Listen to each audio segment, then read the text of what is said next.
why your family could receive up to $12,800 under the new stimulus bill, an update on 15 an hour national minimum wage, as well as new discussion from some top Republican leaders. Welcome back, everyone, to your stimulus check and stimulus package update for today. I do hope your day is going well so far. And in this video, we have brand new developments on the push for $15 an hour national minimum wage by the House of Representatives in their new stimulus bill. Just a week ago, it looked absolutely dead that it wasn't going to happen, but now it has been revived. We also have to talk about why some Republicans are fuming over the new stimulus bill. And we also have to talk about exactly, will you be eligible for the next stimulus check? Do you qualify? We're going to be covering it all in this video. And before we get started, as always, make sure that you are subscribed. Click that big red button. You know the drill, you know the protocol. Also, be sure that you click that notification bell as well. That will actually notify you when I do post a brand new video. You are going to want to be subscribed. Here's why. We're going to be doing our next cash giveaway at 20,000 subscribers. When we do hit the big 20K, we'll be doing a massive cash giveaway. We're actually going to be giving away double the cash than we did last time, so it's totally worth it. And if you want to support the channel even further, make sure that you drop a big thumbs up on this video, smash the like button. I would greatly appreciate that. Just will help with that YouTube algorithm, so it does support me and my channel further, and we can dive right in and let's get started. So what is the latest? Well, with the second impeachment trial of former President Trump underway and in progress, top Republican leaders are furious with Democrats that they have absolutely no say on any of the funding in their stimulus bill, and they've been very outspoken about it. As a matter of fact, Republicans on 3 committees are enraged that they will be sidelined from putting their touch on the new coronavirus relief package, while the House Budget and Rules Committees determine how some $12 billion in federal funding will be spent. Lawmakers from the various committees, including the House Foreign Affairs, Natural Resources, and Science, Space, and Technology committees, penned a letter to House Speaker Nancy Pelosi urging Democratic leadership to, quote, stop shutting us out and allow minority members a chance to weigh in on the final markup. This is as Democrats are fast-tracking and advancing Biden's $1.9 trillion COVID-19 relief bill through the process of reconciliation. This process allows them to avoid any GOP votes and potentially circumvent the GOP filibuster. So as part of that process, committees of jurisdiction and the House and Senate are asked to write and mark up relevant sections of the bill with certain price tags before sending it back to the Budget Committee. But Democrats are skipping the 3 committees in question, meaning the relevant parts of the bill won't be subject to GOP amendments and debate as part of the committee markups. The combined price tags for the 3 committees amount to $12 billion, a fraction of a percent of the overall bill, of course. So even though that $12 billion is just a tiny sliver of the nearly $2 trillion stimulus package, still, Representatives Michael McCaul, Bruce Westerman, and Frank Lucas, the respective GOP leaders of the committees, called it a, quote, affront to our members who have been specifically chosen to serve on our panels, and argue that the decision, quote, undercuts the most basic rights of the minority, including the option to attempt to amend the bill. But there is some hypocrisy to be found here. Of course, Republicans have historically used reconciliation themselves a bunch of times to advance their own legislation and measures without any Democratic support, most notably and most recently their own healthcare plan and the Tax Cuts and Jobs Act of 2017. Now, some of their attempts have failed in the past, but they were able to get the Tax Cuts and Jobs Act passed on their own with the use of reconciliation. And in addition, as these House committees are finalizing the details of the new stimulus bill and racing to get it passed before mid-March, that's when unemployment benefits do lapse, you'll also find a gradual increase to $15 an hour national minimum wage in their new bill. In fact, after a marathon session that began on Tuesday and lasted more than 12 hours, the House Education and Labor Committee completed its portion of the economic aid package, providing billions of dollars for schools, healthcare subsidies, and food assistance programs. The package also includes a gradual increase in the federal minimum wage to $15. Republicans spent the hearing lobbying for amendments that would curtail a minimum wage increase and impose requirements for school reopenings. The amendments were shot down in a string of votes along party lines early in the morning. Democrats are poised to advance the stimulus bill as a reconciliation bill, which requires only a simple majority to pass and thus could be enacted without Republican support if necessary.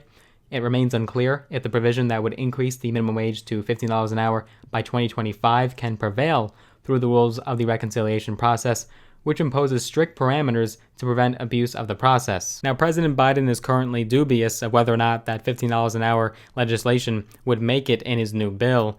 Now, if it did, certainly it wouldn't take until 2025 for us to see that increase, but that is what the new House bill is calling for.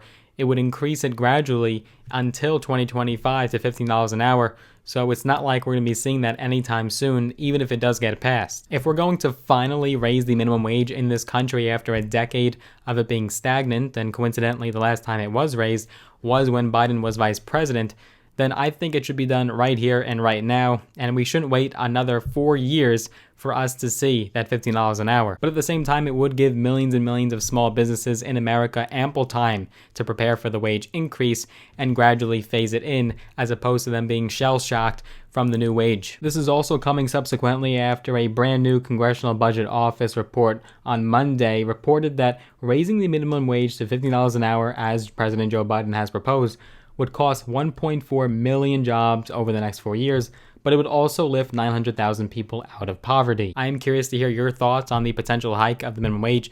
Do you believe it is finally necessary in this country to once again raise the federal minimum wage?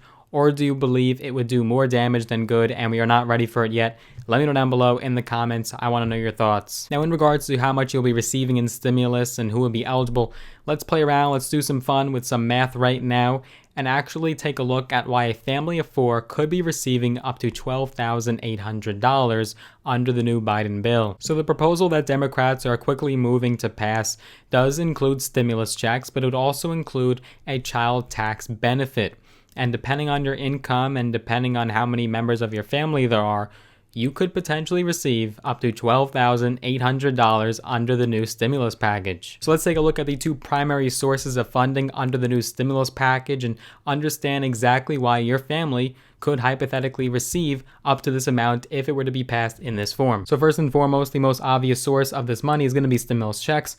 These are worth $1,400 per adult and eligible dependent, including adult dependents, as dependents of all ages will be included in this stimulus bill. So for a family of 4, these payments would provide $5,600. This money could be delivered in a lump sum via direct deposit into your bank account or a check or a debit card. Democrats hope to deliver this money by mid-March or early April. But the other source of that money, almost the other half, is going to be from the expanded child tax credit. These would be worth up to $3,600 per child under the age of 6 and $3,000 for older children up to the age of 17. So a family with 2 children under the age of 6 would thus be entitled to an additional $7,200 on top of the stimulus check. Half of the year's credit would be delivered in July, and the rest would be delivered on a monthly basis, as the new bill is calling for it to be distributed monthly as opposed to one lump sum at the end of the year. Now, obviously, not every American is going to be eligible for this money. You still have to be within the income thresholds, within the parameters. So let's now analyze who could receive it and if your family would qualify. So most notably, you'll be eligible for the full amount of stimulus money with an income up to $75,000 as a single filer, or $112,500 as a head of household, or $150,000 as a married joint filer.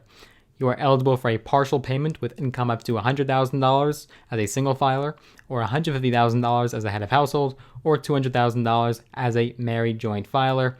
Above those numbers, you receive no payment. Now, this is different from the first 2 checks because these checks will actually phase out much faster to afford more Americans. Now, you're eligible for the full child tax credit with an income up to $75,000 or $150,000 for married joint filers, after which eligibility phases out, ending at a maximum income level that hasn't yet been reported. Now, very important, nothing has been passed yet. Congress would have to first turn the current proposal into law, so that way it does become the law of the land. The stimulus checks of $1,400 are quite definite. You could probably count on those 100%, but the child tax benefit is a maybe. We don't know for a fact yet if it will be included in the final legislation. As far as the child tax benefit, I do think it's likely that that will ultimately end up being in the bill as Democrats are moving forward with reconciliation, and it has a lot of Democratic support. After Mitt Romney, a Republican, adopted it, I really think we could see it end up in the new bill. Over just the next week, we'll have a much clearer picture of what the stimulus package looks like and what priorities are effectively cemented into the new legislation before it does get voted on and passed. These next couple weeks will be absolutely critical for stimulus. This is your one-stop shop for everything in regards to stimulus. Be sure that you do stay tuned.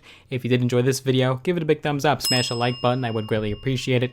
And if you'd like to see more from my channel, make sure you are subscribed, click the big red button. Also click the notification bell as well, that will notify you when I do post a new one. And if you'd like to get some free stocks, all on me, all free, all in the house, use my links down below in the description. Sign up with Robinhood and or Webull. You'll get some free stocks, some valued up to thousands of dollars in some cases, and you'll get more stocks when you refer other people. So totally worth it, totally free to sign up. Use my links down below in the description. I look forward to seeing you guys in the next one.